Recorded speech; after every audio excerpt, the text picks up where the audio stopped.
Sir मैं जब भी किसी को बोलता हूं कि एनडीए की प्रिपरेशन करने तो वो बोलते हैं एनडीए छोड़ यूपीएससी कर। पहली बात तो बेटे यूपीएससी कोई सिर्फ सिविल सर्विसेज एग्जामिनेशन नहीं कराती है, यूपीएससी फौज के भी पेपर कराती है, जैसे एनडीए हो गया, सीडीएस हो गया, सीएपीएफ हो गया, पैरामिलिट्री फोर्सेस के भी यूपीएससी पेपर कंडक्ट करवाती है।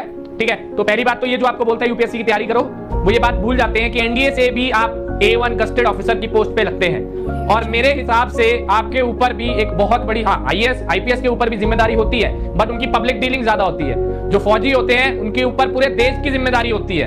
ठीक है, क्योंकि बॉर्डर पे एट लास्ट आर्म्ड फोर्सेस के पर्सनल को ही खड़ा होना पड़ता है। तो आपके ऊपर मैं समझता हूं हमारे फौजी भाइयों के ऊपर बहुत ज्यादा रिस्पॉन्सिबिलिटी होती है। ठीक है, तो मेरे लिए अगर आप मेरे से पूछोगे तो मेरे लिए वैसे तो I will be more inclined towards armed forces personal जो अपना सारा जीवन व्यतीत कर देते हैं इस देश की सेवा करने के लिए।